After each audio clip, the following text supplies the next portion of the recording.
Hi guys, you watching CS Atul Jain classes. देखो, हम लोगों ने डेप्रिसिएशन वाला चैप्टर स्टार्ट किया हुआ था।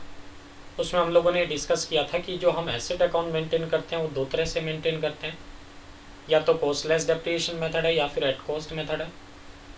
और दोनों ही केसेस में जो डेप्रिसिएशन आप चार्ज करते हैं या तो SLM से या WDV से। SLM में हम लोग डेप्रिसिएशन चार्ज करते थे हमेशा ओरिजिनल कॉस्ट पे एसेट की, और WDVM में हम जो डेप्रिसिएशन चार्ज करते हैं फर्स्ट ईयर का या लास्ट ईयर का डेप्रिसिएशन माइनस करने के बाद जो वैल्यू आती है ना, उस पर डेप्रिसिएशन चार्ज करते हैं। ठीक है, तो आज हम लोग एक क्वेश्चन और ले रहे हैं SLM मेथड से। ठीक, नया क्वेश्चन डिस्कस करते हैं एक SLM मेथड से। ठीक है जी, तो ये है क्वेश्चन नंबर 7, पेज नंबर 14.49 पे। TS ग्रेवाल का क्वेश्चन है, राइट। क्या कहता है देखो आपसे, a van was purchased on 1 April 2016 for ₹60,000 and 5,000 was spent on its repair and registration. सबसे पहले ये देखो कि इस क्वेश्चन में वो आपसे पूछ क्या रहा है। सबसे लास्ट में लिखा है देखो, show the van account. Show the van account मतलब सिंगल अकाउंट पूछ रहा है। कहीं भी लिखा है प्रोविजन फॉर डेप्रिसिएशन? नहीं। इट मीन्स वो कॉस्टलेस डेप्रिसिएशन मेथड से पूछ रहा है आपसे। तो बना देते हैं जी लो वैन अकाउंट।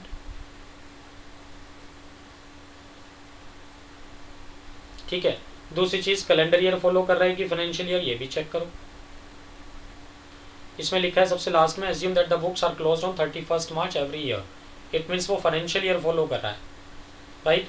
तो ये कॉलम बना देता हूँ लो। सबसे पहले में सबसे पहला कॉलम है जी डेट का, नेक्स्ट है पर्टिकुलर्स का, नेक्स्ट है अमाउंट का, डेबिट, फिर नेक्स्ट है जी डेट, फिर पर्टिकुलर्स, फिर अमाउंट। ये अमाउंट क्रेडिट हो गया, डन। चलो, और सबसे पहला देखो, इसने जो कहा 1 अप्रैल 2016 को हमने एक वैन खरीदी है, तो डेट डाल देते हैं जी लो, 1 अप्रैल 2016 को खरीदी है। और बल्कि इसका फाइनेंशियल ईयर क्या रहेगा, फाइनेंशियल ईयर ही स्पेसिफाई कर देता हूँ लो पहले में। 1 अप्रैल 2016 का मतलब फाइनेंशियल ईयर क्या रहेगा भाई, 2016-17। ठीक है, अब इस साल इन्होंने एक वैन खरीदी है जी, खरीद लो। 1 अप्रैल 2016 को क्या लिखूं, to bank, right. To bank कितने की खरीदी है, 60,000 की। इनर कॉलम में लिख दिया मैंने, ठीक है, और इसको 1 भी लिख दिया, फर्स्ट है ना ये एसेट। चलो, और क्या कह रहा है, ₹5,000 was spent on its repair and registration. कहता है 5,000 रुपये इसकी रिपेयरिंग और रजिस्ट्रेशन पे खर्च किए। ठीक, तो हम लोगों ने देखो पहले भी ये सब चीज़ें डिस्कस कर रखी हैं कि जब भी कोई आप एसेट खरीदते हो तो उस एसेट के वर्किंग कंडीशन में लाने तक के जितने भी खर्चे हैं वो सब हम लोग क्या करते हैं, कैपिटलाइज करते हैं। मीन्स एसेट की वैल्यू में जोड़ते हैं। और डेप्रिसिएशन जो चार्ज करते हो ना आप, वो सब एक्सपेंसेस जोड़ने के बाद जो वैल्यू आएगी डेप्रिसिएशन उस पर चार्ज होगा। तो इट मीन्स मैं क्या लिखूँ इसको, टू बैंक और ब्रैकेट में एक्सपेंसेस। कितने कर दिए जी आपने, 5,000 के ना, राइट, 5,000 के। तो टोटल वैन आप कह सकते हैं अब ये 65,000 की हो गई। तो हम जो डेप्रिसिएशन चार्ज करेंगे ना, वो डेप्रिसिएशन भी 65,000 पे ही चार्ज करेंगे, डन। अब बताओ इस 16-17 में कोई और ट्रांजेक्शन है क्या। नेक्स्ट लाइन में लिखा देखो, सेकंड लाइन में, on 1 October 2017 another van was purchase for 70,000। तो 1 अक्टूबर 2017, तो भाई 16-17 में थोड़ी आएगा, ये तो 17-18 में जाएगा। ठीक, तो 16-17 में और कोई ट्रांजेक्शन नहीं है, अकाउंट क्लोज कर देते हैं। अकाउंट किस डेट को क्लोज करोगे भाई, 31 मार्च 2017 को। क्या करूँ, बाय डेप्रिसिएशन चार्ज कर दो जी, और ब्रैकेट में लिख दिया V1। V1 मतलब वैन 1 है ना।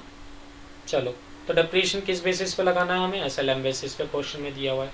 कितने % डेप्रिसिएशन लगाना है, 10% पर एनम के हिसाब से। तो लगा देते हैं जी लोग, कैलकुलेशन भी दिखा देता हूँ मैं आपको इसकी।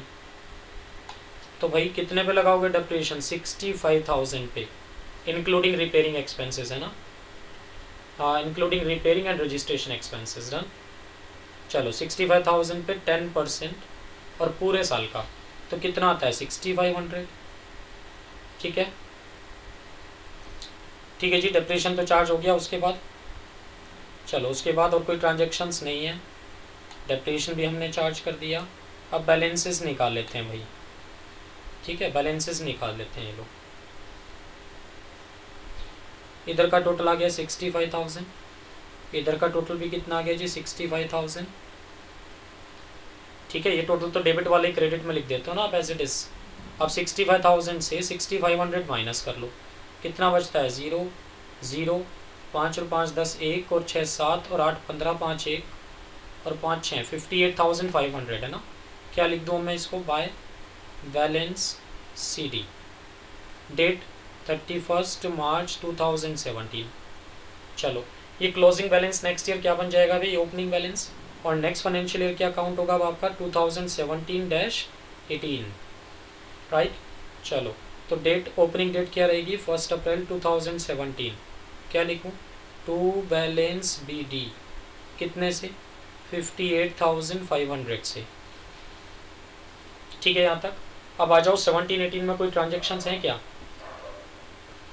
ठीक है जी, तो ऑन 1 अक्टूबर 2017 देखो 17-18 में तो फॉलो आउट करेगा।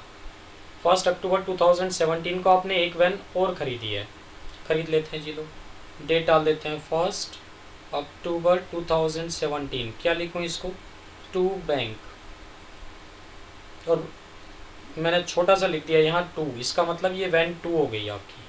कितने की खरीदी है 70,000 की। कोई और ट्रांजेक्शन बताओ 17-18 में है क्या, नहीं। अब तो 1 अप्रैल 2018, मतलब ये तो नेक्स्ट 18-19 में फॉल आउट करेगा इसका मतलब। तो 17-18 में कोई और ट्रांजेक्शन नहीं है जी, अकाउंट्स क्लोज कर देते हैं।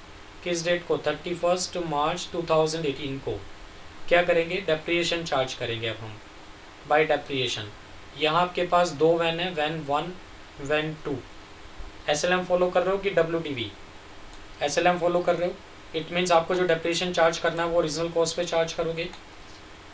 बताओ V1 की ओरिजिनल कॉस्ट कितनी थी 65,000, उस पर आप कितने % डेप्रिसिएशन चार्ज कर रहे हैं 10%, वो भी होल ऑफ द ईयर का। कितना आ जाएगा, दैट इज 6500। अब अगर V2 की बात करूँ मैं, तो वैन 2 आपने कितने की खरीदी है इस साल 70,000 की, राइट। तो 70,000 पे अगर आप 10% डेप्रिसिएशन चार्ज करेंगे, वो भी कितने महीने का, कब खरीदी है 1 अक्टूबर को, in the mid of the year, तो इट मीन्स 6 महीने का डेप्रिसिएशन चार्ज होगा। कितना आता है जी, ये आ जाएगा 3500। ठीक है यहाँ तक बात। चलो और कोई और ट्रांजेक्शन्स नहीं है आपकी 17-18 में, तो अकाउंट्स क्लोज कर देते हैं हम लोग। टू साइड का टोटल देखो कितना हो गया 500। चलो जी 8 7 और 5 12, 1,28,500, 1,28,500, राइट। चलो बैलेंस निकाल देते हैं, 0 0, 5 और 5 10 और 5 15, 5 1 और 6 7 3 10 और 8 18, 8 1 और 1 2 और 1, 1,18,500। क्या लिखूँ इसको मैं, by balance CD, right. Date क्या रहेगी 31 मार्च 2018, डन। अब ये जो क्लोजिंग बैलेंस है, अब ये नेक्स्ट ईयर क्या बन जाएगा हमारा, ओपनिंग बैलेंस बन जाएगा। तो नेक्स्ट फाइनेंशियल ईयर कौन सा शुरू हो रहा है अब हमारा, दैट इज़ 2018-19। तो लास्ट ईयर का जो क्लोजिंग बैलेंस था वो ओपनिंग बैलेंस बनेगा किस डेट को, 1 अप्रैल 2018 को। क्या लिखूँ, टू बैलेंस BD कितने से, 1,18,500 रुपीज़ से। ठीक है, ठीक है जी। अब देखो 18-19 में कोई और ट्रांजेक्शन है क्या, कहता है 1 अप्रैल 2018 को the first van purchased on 1 April 2016 was sold for 45,000। कहते हैं आपने एक वैन बेच दी, किस डेट को बेची, साल के शुरू में बेच दी, ओपनिंग डेट को। तो ओपनिंग डेट क्या बनेगी हमारी, 1 अप्रैल 2018 को ही बेच दिया। अब देखो साल भी 1 अप्रैल को शुरू हो रहा है, मशीन भी 1 अप्रैल को बेच रहे हो, इसका मतलब ये मशीनरी 1 या वैन 1 आपने कितने दिन यूज़ किया है, यूज़ तो किया ही नहीं आपने। साल का पहला दिन है उसी दिन बेच रहे हो, तो यूज़ तो किया नहीं, तो डेप्रिसिएशन तो चार्ज होगा नहीं, राइट। बट बेची कितने में आपने ये वैन 1, ठीक है जी। कितने बेची है जरा चेक करो एक बार, 1 अप्रैल 2016 को वाज सोल्ड फॉर 45,000 में बेची है ये, राइट। ये लो 45,000। अब ये देखो आप, लास्ट ईयर ये मशीन थी कितने की, अच्छा इसका बैलेंस नहीं निकाला ना मैंने, मशीन 1 का निकाल देता हूँ। ये लो ये जो बाई बैलेंस सी डी हमने निकाला 31 मार्च 18 को, यहाँ वैन 1 वैन 2 का बैलेंस अलग अलग निकाल के छोड़ो भाई। पहले तो V1 कितने की थी, V1 देखो लास्ट ईयर ना 58,500 की थी, उसमें से हमने इस साल फिर से डेप्रिसिएशन चार्ज किया था। कितना डेप्रिसिएशन चार्ज किया था V1 पे हमने इस बार, 6500 का, है ना। तो अब जरा चेक करो, लास्ट ईयर 58,500 की थी, उसमें से अगर मैं 6500 का डेप्रिसिएशन चार्ज कर दूं तो बैलेंस कितना बचेगा, 58,500 माइनस 6500, ये बचेगा जी आपका 52,000। ठीक है, तो V1 तो कितने की बची भाई, 52,000 की।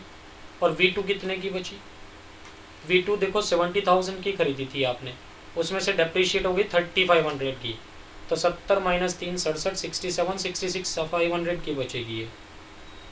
तो V2 66,500 की है और V1 52,000 की है।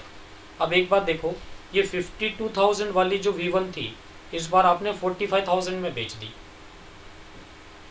52,000 रुपये वाली वैन, 52,000 रुपीज़ वाली वैन आपने कितने बेची है, 45,000 में। इसका मतलब 7,000 का क्या हो गया, लॉस हो गया। तो बाय P&L ब्रैकेट में मैंने लिख दिया लॉस 7,000 का।